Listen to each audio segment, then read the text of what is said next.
सृष्टि के कण कण में, आदि और अनंत में एक ऐसा परम तत्व समाहित है जिसकी स्तुति से ही समस्त शुभ कार्यों का आरंभ होता है। वो है भगवान श्री गणेश। वे कार के साकार स्वरूप है, बुद्धि के अधिष्ठाता, विघ्नों के हरता और सिद्धियों के दाता। हर पूजा, हर यज्ञ, हर शुभ अनुष्ठान उनकी वंदना से ही पूर्णता को प्राप्त करता है। गणेश पुराण उन्हीं देवों के देव गजानन की अलौकिक लीलाओं, उनके जन्म, उनके पराक्रम और उनके परम पावन स्वरूप का विस्तृत वर्णन करता है। ये केवल कहानियों का संग्रह नहीं, अपितु जीवन के गूढ़ रहस्यों, धर्म के सिद्धांतों और भक्ति के अमृत का स्रोत है। ये गाथा उस समय से आरंभ होती है जब ब्रह्मांड अपनी प्रारंभिक अवस्था में था और देव, दानव, ऋषि मुनि अपने अपने कर्तव्यों में लीन थे। कैलाश पर्वत पर देवाधिदेव महादेव शिव और आदि शक्ति मां पार्वती आनंद पूर्वक निवास कर रहे थे। अध्याय 1, बाल गणेश का जन्म और गजमुख का रहस्य। कैलाश का वातावरण अत्यंत शांत और पवित्र था। मां पार्वती भगवान शिव के ध्यान में लीन रहने के कारण अक्सर अकेलापन महसूस करती थी। उनके मन में एक पुत्र की तीव्र अभिलाषा जागी जो उनका अपना हो, उनके आदेश का पालन करे और उन्हें कभी अकेला न छोड़े। एक दिन जब शिवजी तपस्या के लिए कैलाश से दूर गए हुए थे, मां पार्वती ने अपने शरीर के मैल और उपटन से एक सुंदर बालक का निर्माण किया। उन्होंने उसमें प्राण फूके और बालक अत्यंत तेजस्वी और आकर्षक रूप लेकर प्रकट हुआ। पार्वती ने उसे अपना पुत्र नाम दिया और बड़े स्नेह से उसे आदेश दिया कि वो स्नानघर के द्वार पर पहरा दे और किसी को भी अंदर आने की अनुमति न दे, चाहे कोई भी क्यों न हो। बालक ने अपनी माता का आदेश शिरोधार्य किया और पूरे मनोयोग से द्वार पर बैठ गया। कुछ समय बाद भगवान शिव अपनी तपस्या पूर्ण कर लौटे और अंदर जाने का प्रयत्न किया, किंतु बालक ने उन्हें रोक दिया। शिवजी ने उसे समझाने का प्रयत्न किया कि वे पार्वती के पति हैं, अंदर जाने का उनका अधिकार है, किंतु बालक ने अपनी माता के आदेश का उल्लंघन करने से इनकार कर दिया। शिवजी को क्रोध आ गया। उन्होंने अपने गणों को बालक को हटाने का आदेश दिया, परंतु बालक ने अपनी दैवीय शक्ति और वीरता से सभी गणों को परास्त कर दिया। नंदी, भृंगी और यहां तक कि विष्णु भी जब शिव के कहने पर आए तो उन्हें भी बालक के पराक्रम के सामने झुकना पड़ा। अंततः शिवजी स्वयं बालक से युद्ध करने आ गए। ये देव दानव युद्ध से भी भयंकर युद्ध था। जब बालक ने शिवजी के त्रिशूल को भी निष्प्रभावी कर दिया, तब शिव को क्रोध की पराकाष्ठा हो गई, बिना ये जाने कि वो उनका ही पुत्र है। भगवान शिव ने अपने त्रिशूल से उस बालक का शीश धड़ से अलग कर दिया। जब पार्वती को यह पता चला तो उनका हृदय विदीर्ण हो गया। उन्होंने एक भयंकर क्रोधित रूप धारण किया जिससे समस्त ब्रह्मांड थर्रा उठा। उन्होंने घोषणा की कि यदि उनके पुत्र को जीवित नहीं किया गया तो वे सारे ब्रह्मांड को नष्ट कर देंगी। देवगण भयभीत हो गए और भगवान शिव से क्षमा याचना करने लगे। भगवान शिव ने पार्वती को शांत करने के लिए अपने गणों को आदेश दिया कि वे उत्तर दिशा की ओर जाएं और जो पहला प्राणी मिले उसका शीश काट कर लाएं, जिसका मुख उत्तर दिशा की ओर हो। गणों को एक हाथी का बच्चा मिला जिसका मुख उत्तर दिशा की ओर था। वे उसका शीश काट कर ले आए। भगवान शिव ने उस हाथी के शीश को बालक के धड़ पर स्थापित किया और अपनी दिव्य शक्ति से उसे पुनर्जीवित कर दिया। इस प्रकार बालक गजानन के रूप में पुनः जीवित हुआ। शिवजी ने उसे अपने पुत्र के रूप में स्वीकार किया और यह वरदान दिया कि आज से वो गणेश कहलाएगा, जिसका अर्थ है गणों का ईश, स्वामी। उन्होंने ये भी वरदान दिया कि किसी भी शुभ कार्य को आरंभ करने से पहले सर्वप्रथम गणेश की पूजा की जाएगी। जो ऐसा नहीं करेगा उसके कार्य में विघ्न पड़ेंगे। इसी कारण गणेश को विघ्नहर्ता और प्रथम पूज्य कहा जाने लगा। पार्वती का क्रोध शांत हुआ और समस्त देवगणों ने गणेश की जय जयकार की। अध्याय 2, मूषक वाहन और गजमुखासुर का वध। गजमुख प्राप्त करने के बाद भगवान गणेश का रूप अत्यंत अनूठा और प्रभावशाली हो गया था। एक बार की बात है, गजमुखासुर नामक एक अत्यंत शक्तिशाली राक्षस था। उसने भगवान शिव की कठोर तपस्या कर उनसे ये वरदान प्राप्त कर लिया था कि उसे किसी भी अस्त्र शस्त्र से नहीं मारा जा सकता। इस वरदान के मद में चूर होकर वो तीनों लोकों में हाहाकार मचाने लगा। देवों, ऋषियों और मनुष्यों पर उसका अत्याचार असहनीय हो गया। उसने स्वयं को विघ्नकर्ता घोषित कर दिया और सभी शुभ कार्यों में विघ्न डालने लगा। देवगण भगवान शिव और अन्य देवताओं के पास सहायता के लिए पहुंचे। भगवान शिव ने उन्हें बताया कि गजमुखासुर का वध केवल गणेश ही कर सकते हैं, क्योंकि गणेश का शरीर स्वयं उसका अस्त्र है। गणेश ने देवताओं की पुकार सुनी और गजमुखासुर का सामना करने निकल पड़े। युद्ध अत्यंत भयंकर था। गजमुखासुर अपने वरदान के कारण अजेय महसूस कर रहा था। गणेश ने अपने बड़े शरीर, सूंड और दांतों का उपयोग कर उससे युद्ध किया। अंततः गणेश ने अपनी एक सूंड तोड़ ली और उसी को अस्त्र बनाकर गजमुखासुर पर प्रहार किया। ये कोई अस्त्र शस्त्र नहीं था, बल्कि गणेश के शरीर का ही एक अंग था। इसलिए गजमुखासुर का वरदान निष्प्रभावी हो गया। गणेश के प्रहार से गजमुखासुर धराशायी हो गया। मरने से पहले उसने गणेश से क्षमा याचना की और उनसे आग्रह किया कि उसे किसी ऐसे रूप में स्वीकार किया जाए जो हमेशा उनके साथ रहे। गणेश ने उसकी प्रार्थना स्वीकार की और उसे एक विशालकाय मूषक, चूहे के रूप में परिवर्तित कर दिया। उस दिन से वो विशाल मूषक गणेश का वाहन बन गया। इस प्रकार गणेश ने गजमुखासुर का वध कर तीनों लोकों को उसके अत्याचारों से मुक्त किया और उसे अपने वाहन के रूप में स्वीकार करके उसका उद्धार किया। मूषक वाहन गणेश की सहज गतिशीलता और छोटे से छोटे जीवों के प्रति उनकी करुणा का प्रतीक बन गया। अध्याय 3, चंद्रमा का श्राप और गणेश चतुर्थी का महत्व।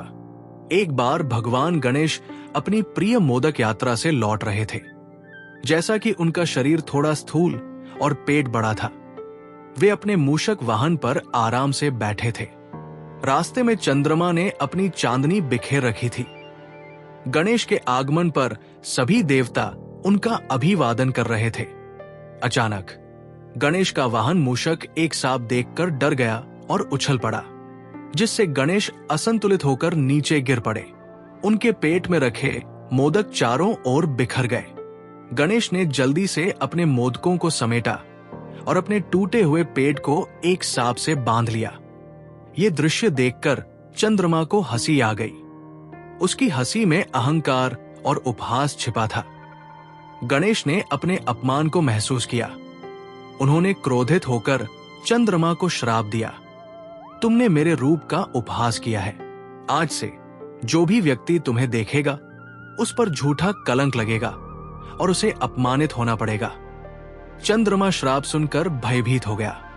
उसका तेज फीका पड़ गया और वो अपनी चमक खोने लगा।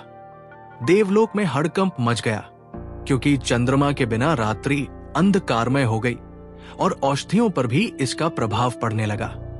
सभी देवताओं ने गणेश से विनती की कि वे अपना श्राप वापस ले ले। गणेश शांत हुए और बोले, मेरा श्राप पूर्णतः वापस नहीं लिया जा सकता, किंतु मैं इसमें संशोधन कर सकता हूं। उन्होंने कहा, जो व्यक्ति भाद्रपद शुक्ल चतुर्थी के दिन चंद्रमा को देखेगा उसी पर कलंक लगेगा, किंतु यदि कोई इस दिन गणेश पूजा करे और फिर गलती से चंद्रमा को देख ले तो उसे ये कलंक नहीं लगेगा। साथ ही यदि कोई इस दिन कलंक का अनुभव कर रहा हो तो उसे स्यमंतक मणि की कथा सुननी या पढ़नी चाहिए, जिससे उसका कलंक दूर हो जाएगा। इसी कारण आज भी गणेश चतुर्थी के दिन चंद्रमा दर्शन वर्जित माना जाता है। ये कथा हमें अहंकार से बचने और किसी का उपहास न करने की सीख देती है। साथ ही गणेश की पूजा के महत्व को भी बताती है। अध्याय 4, कुबेर का मद भंजन। धन के देवता कुबेर अपनी अपार संपत्ति और ऐश्वर्य के कारण थोड़े मद में चूर रहते थे। एक बार उनके मन में यह विचार आया कि वे पूरे देवलोक को एक भव्य भोज पर आमंत्रित करें और सबको अपनी संपन्नता का प्रदर्शन करें। उन्होंने भगवान शिव को भी आमंत्रित किया। शिवजी ने कुबेर का आमंत्रण स्वीकार तो कर लिया, परंतु अपनी ओर से गणेश को भेजने का निश्चय किया। उन्होंने कुबेर से कहा, मैं तो नहीं आ पाऊंगा, किंतु मैं अपने प्रिय पुत्र गणेश को भेजूंगा। वे मेरे ही समान हैं। कुबेर को लगा कि एक छोटे बालक को खिलाना कौन सी बड़ी बात है। उसने शिवजी की बात हल्के में ली और सोचा कि वो गणेश को खिलाकर शिवजी को प्रसन्न कर लेगा और साथ ही अपनी महत्ता भी दर्शा देगा। गणेश अपने मूषक वाहन पर सवार होकर कुबेर के महल में पहुंचे। कुबेर ने बड़े गर्व से उन्हें शानदार भोजन परोसा। गणेश ने भोजन करना शुरू किया। पहला व्यंजन समाप्त हुआ, दूसरा, तीसरा। कुबेर ने जितना भोजन बनाया था, गणेश अकेले ही सब खाते चले गए। कुबेर के सेवक बार बार रसोई से भोजन लाते रहे, परंतु गणेश का पेट भरने का नाम ही नहीं ले रहा था। देखते ही देखते कुबेर के महल का सारा भोजन समाप्त हो गया। यहां तक कि रसोई में रखा कच्चा अनाज, फल, सब्जियां भी गणेश ने खा ली। फिर भी गणेश ने कहा, हे कुबेर, मुझे अभी भी भूख लगी है, कुछ और भोजन है क्या? कुबेर घबरा गया। उसकी सारी संपत्ति, सारे वैभव गणेश के सामने फीके पड़ गए। उसे अपनी गलती का एहसास हुआ। भयभीत होकर कुबेर भागा भागा शिवजी के पास पहुंचा और सारी बात बताई। उसने शिवजी से विनती की कि वे गणेश को शांत करें, अन्यथा वे सब कुछ खा जाएंगे। शिवजी मुस्कुराए और कुबेर को एक बेलपत्र और एक कटोरी भुने हुए चावल, लैया, खाने को दिया। उन्होंने कहा, ये गणेश को दो, ये उनकी भूख शांत कर देगा। कुबेर ने शिवजी के बताए अनुसार गणेश को बेलपत्र और भुने हुए चावल दिए। आश्चर्यजनक रूप से जैसे ही गणेश ने वो प्रसाद ग्रहण किया, उनकी भूख शांत हो गई। कुबेर को अपनी गलती का एहसास हुआ और उसका सारा मद टूट गया। उसने गणेश से क्षमा याचना की। इस घटना से कुबेर को यह सीख मिली कि भौतिक धन और ऐश्वर्य की कोई सीमा नहीं होती, परंतु संतोष और दैवीय कृपा सर्वोपरि है। गणेश ने कुबेर को क्षमा कर दिया और उसे अपने भक्तों को सद्बुद्धि से धन का उपयोग करने का आशीर्वाद दिया। अध्याय 5, एक दंत का रहस्य और परशुराम से युद्ध। एक बार भगवान शिव अपने कक्ष में ध्यान कर रहे थे। बाहर गणेश द्वार पर पहरा दे रहे थे। उसी समय भगवान विष्णु के अवतार परशुराम, शिवजी के प्रिय शिष्य, उनसे मिलने कैलाश पहुंचे। परशुराम को शिवजी ने एक दिव्य परशु, कुल्हाड़ी, प्रदान किया था, जिससे वे अत्यंत शक्तिशाली हो गए थे। जब परशुराम ने अंदर जाने का प्रयास किया तो गणेश ने उन्हें रोक दिया। परशुराम ने समझाया कि वे शिवजी के शिष्य हैं और उनसे मिलने आए हैं, किंतु गणेश ने अपनी माता पार्वती के आदेश का पालन करते हुए उन्हें अंदर जाने से मना कर दिया। परशुराम को क्रोध आ गया। उन्होंने गणेश को चुनौती दी और दोनों के बीच भयंकर युद्ध छिड़ गया। ये युद्ध कोई साधारण युद्ध नहीं था। गणेश ने अपनी सूंड, दांत और विशाल शरीर से परशुराम का सामना किया। परशुराम ने अपने गुरु द्वारा दिए गए परशु का उपयोग किया। जब परशुराम ने देखा कि गणेश आसानी से नहीं मान रहे हैं, तो उन्होंने क्रोधित होकर अपने दिव्य परशु से गणेश पर प्रहार किया। गणेश अपने गुरु परशुराम के प्रति सम्मान और उस परशु, जो स्वयं शिवजी द्वारा दिया गया था, के प्रति आदर के कारण उस परशु का प्रहार सीधे अपने ऊपर नहीं लेना चाहते थे, न ही उसे रोकना चाहते थे, किंतु वे अपने कर्तव्य से भी विमुख नहीं होना चाहते थे। उन्होंने उस परशु को अपने एक दांत, दाहिनी सूंड, पर लिया। परशु के प्रहार से गणेश का एक दांत टूट गया। इस घटना के बाद से गणेश एक दंत कहलाए।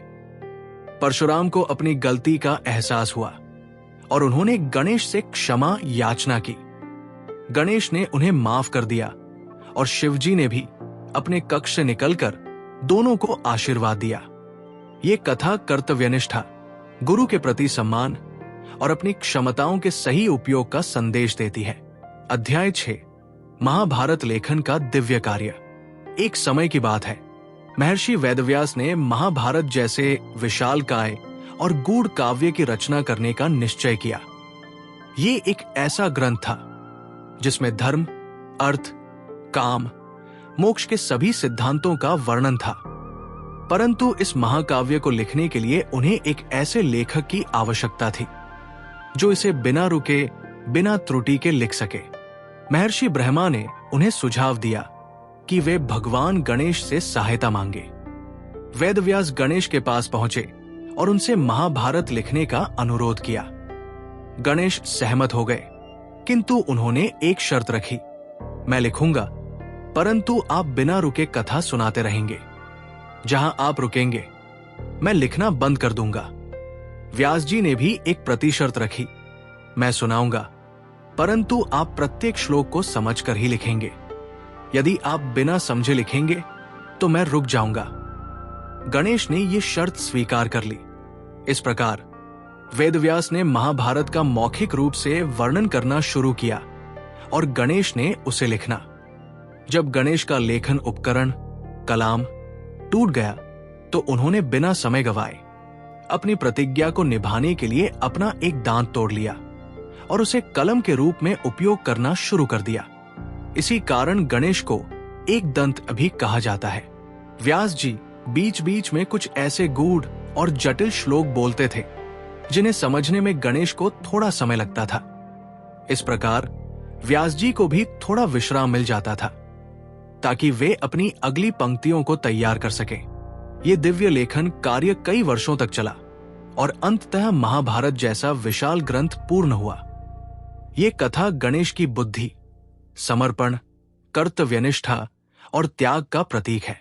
ये दर्शाती है कि ज्ञान का कार्य कितना पवित्र और महत्वपूर्ण है, जिसके लिए स्वयं भगवान ने भी इतनी महानता का प्रदर्शन किया।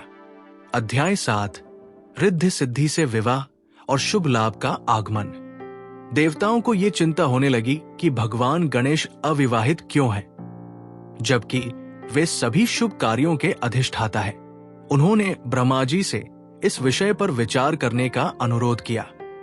ब्रह्मा जी ने अपनी योगमाया से 2 सुंदर कन्याओं का निर्माण किया। एक का नाम रिद्धि, समृद्धि या वैभव, और दूसरी का नाम सिद्धि, सफलता या उपलब्धि रखा। ब्रह्मा जी ने इन दोनों कन्याओं को गणेश को समर्पित किया और उनसे विवाह करने का आग्रह किया। गणेश ने उनकी प्रार्थना स्वीकार की और रिद्धि तथा सिद्धि से विवाह किया। यह विवाह अत्यंत हर्षोल्लास के साथ संपन्न हुआ और समस्त देवलोक में आनंद छा गया। रिद्धि और सिद्धि से गणेश को 2 पुत्रों की प्राप्ति हुई। रिद्धि से शुभ, शुभता या कल्याण, और सिद्धि से लाभ, प्राप्ति या मुनाफा का जन्म हुआ। इस प्रकार गणेश ने एक पूर्ण गृहस्थ जीवन का भी उदाहरण प्रस्तुत किया। रिद्धि, सिद्धि, शुभ और लाभ, ये सभी गणेश के साथ पूजे जाते हैं। ये इस बात का प्रतीक है कि जहां गणेश होते हैं वहां सुख, समृद्धि, सफलता, शुभता और लाभ स्वतः ही चले आते हैं। गणेश की पूजा से व्यक्ति को भौतिक और आध्यात्मिक दोनों प्रकार की सिद्धियां प्राप्त होती है। अध्याय 8, कार्तिकेय से प्रतिस्पर्धा, विश्व परिक्रमा। एक बार की बात है, भगवान शिव और माता पार्वती के दोनों पुत्रों गणेश और कार्तिकेय के बीच ये विवाद हो गया कि उनमें से कौन बड़ा है या किसे पहले विवाह करना चाहिए, कौन अधिक ज्ञानवान है।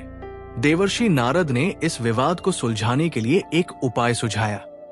उन्होंने कहा कि जो कोई भी तीनों लोकों की परिक्रमा सबसे पहले करके वापस आएगा उसे ही श्रेष्ठ माना जाएगा और उसका ही विवाह पहले होगा, उसे ही प्रथम पूज्य का स्थान मिलेगा। कार्तिकेय अपने मयूर वाहन पर सवार होकर अपनी तीव्र गति और शक्ति पर गर्व करते हुए तुरंत विश्व परिक्रमा के लिए निकल पड़े। उन्होंने सोचा कि गणेश अपने बड़े शरीर और छोटे मूषक वाहन के कारण उनसे कभी जीत नहीं पाएंगे। इधर गणेश ने अपनी बुद्धि का प्रयोग किया। उन्होंने नारद जी से पूछा कि विश्व क्या है। नारद जी ने उत्तर दिया कि माता पिता ही पूरे विश्व के समान है। गणेश ने अपनी माता पिता शिव पार्वती को देखा, उनके चारों ओर एक बार परिक्रमा की और हाथ जोड़कर उनके सामने खड़े हो गए। जब कार्तिकेय कई वर्षों बाद थक हार कर विश्व की परिक्रमा पूरी करके लौटे तो उन्होंने देखा कि गणेश पहले ही वहां उपस्थित है। कार्तिकेय ने आश्चर्यचकित होकर कारण पूछा। गणेश ने मुस्कुराते हुए कहा, मेरे लिए मेरे माता पिता ही मेरा संपूर्ण विश्व है। उनकी परिक्रमा करके मैंने तीनों लोकों की परिक्रमा पूर्ण कर ली है। ये सुनकर सभी देवता और स्वयं शिव पार्वती अत्यंत प्रसन्न हुए। उन्होंने गणेश की बुद्धि, विवेक और माता पिता के प्रति उनकी भक्ति की सराहना की। शिवजी ने घोषणा की कि गणेश ही श्रेष्ठ है और समस्त शुभ कार्यों में वही प्रथम पूज्य होंगे। इस घटना से गणेश को प्रथम पूज्य का स्थायी पद मिला और यह भी सिद्ध हुआ कि बुद्धि और भक्ति बल से अधिक महत्वपूर्ण है। अध्याय 9, स्यमंतक मणि की कथा, चंद्रमा के श्राप से मुक्ति। ये कथा भगवान कृष्ण से जुड़ी है, लेकिन गणेश पुराण में चंद्रमा के श्राप के संदर्भ में इसका विशेष उल्लेख है। एक बार सत्राजित नामक यादव राजा ने सूर्य देव की आराधना करके स्यमंतक नामक एक अद्भुत मणि प्राप्त की थी।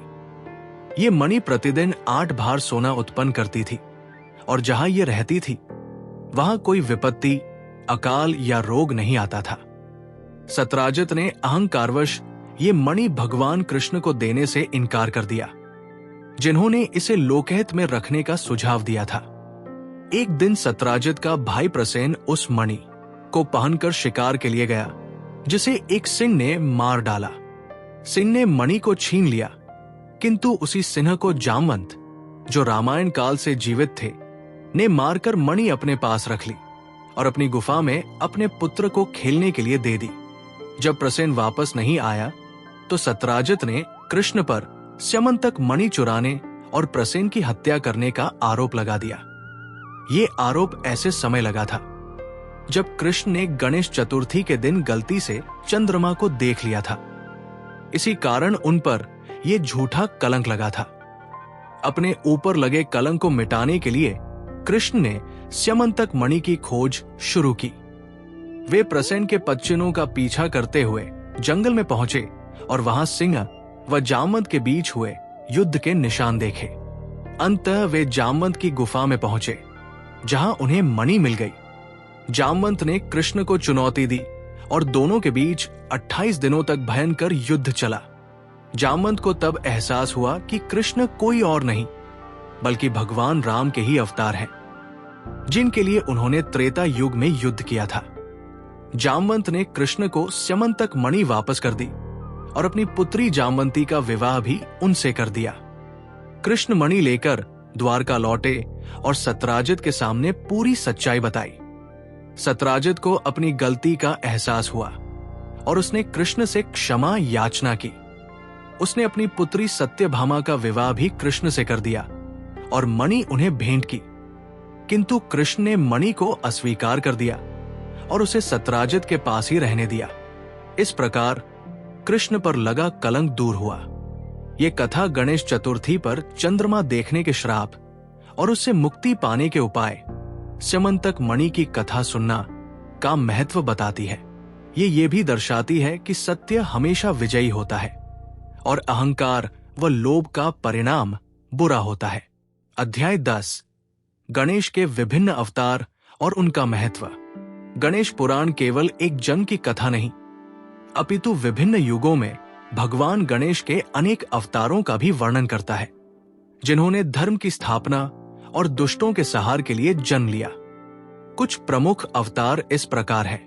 महोत्कट विनायक। त्रेता युग, इस अवतार में उन्होंने देवताओं को वरदान देने वाले देवांतक और नरांतक नामक राक्षसों का वध किया। मयूरेश्वर। कृता युग, इस अवतार में उन्होंने सिंदुरासुर नामक राक्षस का वध किया और मयूर को अपना वाहन बनाया, जिसे बाद में मयूरेश भी कहा जाने लगा। गजानन। द्वापर युग, ये वही स्वरूप है जिसमें उन्होंने महाभारत का लेखन किया और कई लीलाएं की। धूम्रकेतु। कलयुग ऐसा माना जाता है कि कलयुग में गणेश धूम्रकेतु के रूप में अवतरित होंगे, जो पापियों का संहार करेंगे और धर्म की पुनः स्थापना करेंगे। इन अवतारों के माध्यम से गणेश पुराण ये दर्शाता है कि भगवान गणेश केवल एक देवता नहीं, अपितु परम ब्रह्मा है, जो हर युग में भक्तों के कल्याण और धर्म की रक्षा के लिए प्रकट होते हैं। उपसंहार। गजानन की महिमा और पूजा का फल। गणेश पुराण विघ्नहर्ता गजानन की अलौकिक गाथाओं का एक अद्भुत संग्रह है। यह हमें सिखाता है कि बुद्धि, विवेक, नम्रता, कर्तव्यनिष्ठा और माता पिता के प्रति भक्ति ही जीवन में सफलता और मोक्ष का मार्ग है। भगवान गणेश का स्थूल शरीर ब्रह्मांड का प्रतीक है। उनकी बड़ी आंखें दूरदर्शिता का, बड़े कान ज्ञान ग्रहण करने का, सूंड शक्ति और अनुकूलनशीलता का तथा छोटा मुंह कम बोलने और अधिक सुनने का प्रतीक है। उनकी पूजा से व्यक्ति को न केवल भौतिक समृद्धि और सफलता, रिद्धि सिद्धि मिलती है, बल्कि आध्यात्मिक ज्ञान और शांति भी प्राप्त होती है। वे हर बाधा को दूर करने वाले विघ्नहर्ता, हर शुभ कार्य के आरंभकर्ता, प्रथम पूज्य और समस्त कलाओं व ज्ञान के दाता है। जो भक्त सच्चे हृदय से गणेश की शरण में आता है, उसे सभी प्रकार के सुख, शांति और मोक्ष की प्राप्ति होती है। गणेश पुराण का श्रवण और पठन करने से पापों का नाश होता है, दुखों का निवारण होता है और अंत में परम गति प्राप्त होती है। ये ग्रंथ हमें बताता है कि गणेश ही कार है, ब्रह्मा है, विष्णु है और शिव भी है। वे समस्त देवों के सार और एकात्मकता के प्रतीक है। जय श्री गणेश।